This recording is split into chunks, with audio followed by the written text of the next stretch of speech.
আচ্ছা কেমন হতো যদি আপনার লাইফের প্রতিটা দিন অনেক বেশি স্পেশাল হতো কিংবা আপনার লাইফের প্রতিটা দিন কিংবা প্রতিটা মুহূর্তে আপনি অনেক বেশি ভালো থাকতে পারতেন? জোস, রাইট?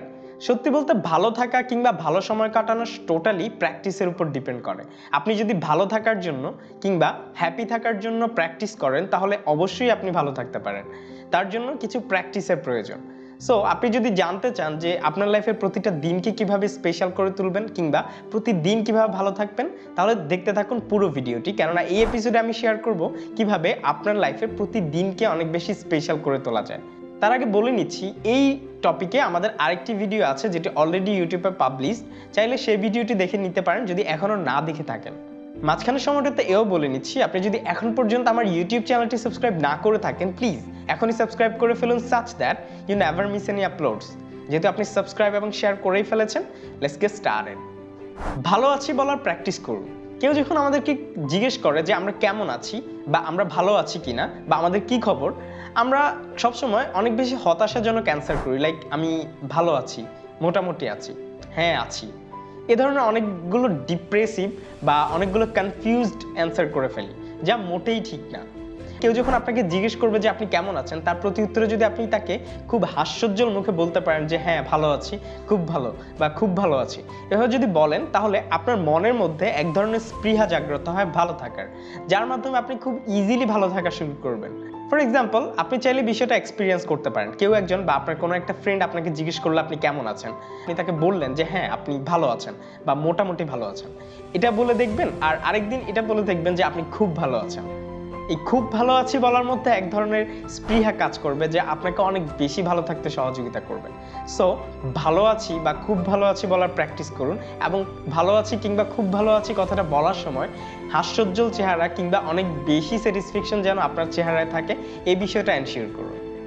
পার্টি অ্যারেঞ্জ করুন।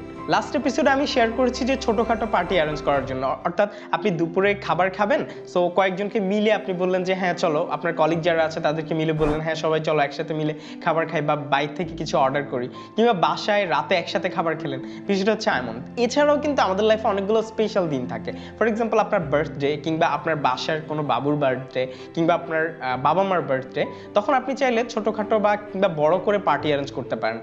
আপনার পরিচিত যারা আছে, কলিগ কিংবা আপনার প্রতিবেশী কিংবা রিলেটিভস, তাদেরকে ইনভাইট করতে পারেন। এছাড়া মিউজিক অ্যারেঞ্জ করা যেতে পারে কিংবা ভালো ভালো বা সুন্দর সুন্দর পছন্দের লাইটিং অ্যারেঞ্জ করা যেতে পারে। এই ছোটোখাটো বিষয়গুলো করার মাধ্যমে আপনার মধ্যে অনেক বেশি আনন্দ কাজ করবে এবং আপনার আশেপাশে যে মানুষগুলো আছে তাদের মধ্যেও বেঁচে থাকার অন্যরকম একটা স্পৃহা কাজ করবে। মনে হবে যে প্রতিটা দিনই অনেক বেশি স্পেশাল, প্রতিটা দিনই অনেক বেশি মূল্যবান। সো আপনার লাইফকে আরেকটু স্পেশাল করে তোলার জন্য আপনার লাইফের যে ছোট ছোট অকেশনগুলো আছে বা সফলতাগুলো আছে বা বড় বড় সফলতাগুলো আছে, সেগুলোকে সেলিব্রেট করুন। এর মাধ্যমে আপনি যেমন হ্যাপি থাকতে পারবেন, আপনার আশেপাশে যারা আছে তারাও অনেক বেশি হ্যাপি থাকতে পারবে। পয়েন্ট নাম্বার 3, প্রপোজাল তৈরি করুন। আমাদের লাইফে সত্যি বলতে অনেকগুলো প্রয়োজনীয়তা থাকে। যেমন আপনি একটা অফিসে জব করছেন, আপনার একটা প্রমোশন দরকার, কিংবা আপনার আরও বেশি টাকা আর্ন করা দরকার, কিংবা আপনার ফ্যামিলি থেকে আপনি কিছু একটা এক্সপেক্ট করছেন। সো আপনি যদি এই বিষয়টা নিজের মনের মধ্যে রেখে দেন তাহলে কিন্তু সেটা কখনোই বাস্তবায়ন হবে না। তার জন্য আপনাকে প্রপোজাল রাখতে হবে, কথা বলতে হবে, কমিউনিকেশন রাখতে হবে। সো আপনি যদি আপনার বসকে বিষয়টা খুলে বলেন যে বস আমার তো একটা প্রমোশন দরকার কিংবা আমার স্যালারিটা বাড়ানো দরকার, তাহলে সে বিষয়টা মাথায় রাখবে এবং এই বিষয়ে কাজ করার চেষ্টা করবে, বা অ্যাটলিস্ট সে আপনাকে পজিটিভ কিংবা নেগেটিভ একটা ফিডব্যাক দিবে, যার মাধ্যমে আপনি আপনার লাইফের পরবর্তী পদক্ষেপটা অনেক বেশি ইজিলি নিতে পারবেন, রাইট? এছাড়া আপনি আপনার বাসার সবাইকে হয়তো বা কিছু একটা অ্যানাউন্স করতে যাচ্ছেন, বাট আপনি যদি তাদেরকে বিষয়টাকে অ্যানাউন্স না করেন বা তাদেরকে বিষয়টা না জানান, তারা কিন্তু কখনোই বিষয়টা জানতে পারবে না। সো আপনি তাদের কাছে প্রপোজালটা রাখতে হবে, সেটা অ্যাকসেপ্ট হোক কিংবা ডিনাইড হোক সেটা পরবর্তী বিষয়। বাট আপনি তাদের কাছে কিংবা আপনার যেই আত্মীয় স্বজনগুলো আছে বা যে রিলেটিভগুলো আছে বা যাদেরকে আপনি কেয়ার করেন, তাদের কাছে প্রপোজালটা রাখতে হবে। সো প্রপোজাল রাখা শিখুন। এর মাধ্যমে আপনার লাইফের অর্ধেক প্রবলেম সলভ হয়ে যাবে এবং আপনার লাইফটা অনেক বেশি ইজি হয়ে যাবে এবং সুন্দর হয়ে যাবে। Point number 4, ice cream party arrange করুন। আপনি কি জানেন প্রতি বছর 2 ফেব্রুয়ারিকে ইন্টারন্যাশনাল আইসক্রিম ডে বলা হয়, অর্থাৎ ওই দিন সবাই সবাইকে আইসক্রিম খাওয়ায়। সো 2 ফেব্রুয়ারি কেন?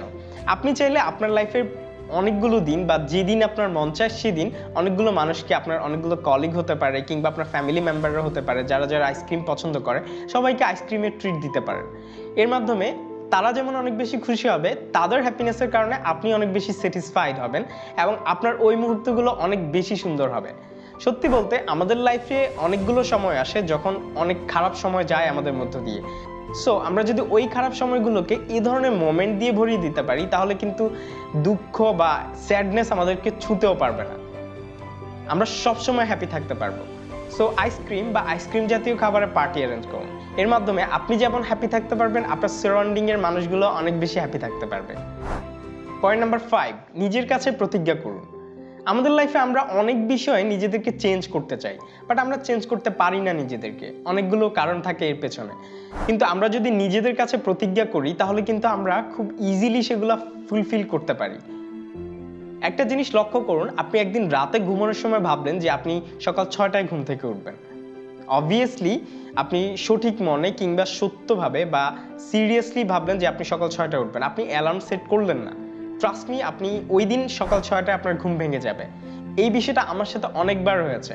এটাকে বলা হয় commitment, the power of commitment. So আপনি যদি নিজের সাথে কিছু একটা নিয়ে প্রতিজ্ঞা করেন, আপনার সাইকোলজি ওই বিষয়টা ফুলফিল করার জন্য আপনাকে অনেক বেশি সহযোগিতা করবে। সো নিজেকে প্রতিজ্ঞা করুন, আপনি কেমন থাকতে চান। আপনি ভালো থাকতে চান নাকি আপনি খারাপ থাকতে চান? আপনার প্রতিদিন কেমন কাটবে বা আপনার প্রতিটা মুহূর্ত কেমন কাটবে সেটা ডিসাইড করতে হবে আপনাকে, বিকজ অফ লাইফটা হচ্ছে আপনার। সো নিজের কাছে প্রতিজ্ঞা করুন যে আপনার লাইফে যদি স্যাডনেস বা খারাপ সময় আসে, সেটাকে আপনি ওভারকাম করার চেষ্টা করবেন, কিংবা আমার শেয়ার করা যে টপিকগুলো আছে বা স্টেপগুলো আছে সেগুলো অবশ্যই ফলো করার চেষ্টা করবেন। দেখবেন আপনার লাইফটা অনেক বেশি ইজি হয়ে যাবে। আবারও বলছি, ভালো থাকা হচ্ছে একটা প্র্যাকটিসের ব্যাপার। প্র্যাকটিস যেদিন থেকে আমরা করা শুরু করব, সেদিন থেকে আমরা ভালো থাকা শুরু করব। সো আজ থেকেই প্র্যাকটিস করা শুরু করুন, দেখবেন অনেক বেশি ভালো থাকতে পারবেন। বাই দ্য ওয়ে, কমেন্টে জানিয়ে দিন এই এপিসোডের কোন স্টেপটা আপনার লাইফে অনেক বেশি রিয়েলিস্টিক মনে হয় এবং কোন স্টেপটা আপনি ফলো করতে যাচ্ছেন। ওকে দেন, থ্যাংকস ফর ওয়াচিং। ভিডিওটি যদি আপনার সত্যি ভালো লেগে থাকে, প্লিজ লাইক দিয়ে কমেন্টে জানিয়ে দিন আপনার অনুভূতি এবং ভিডিওটি শেয়ার করে দিন আপনার সেই বন্ধুর সাথে যার ভিডিওটি অবশ্যই প্রয়োজন। I'll catch you in the next one. Till then, stay young and please make sure you are subscribed.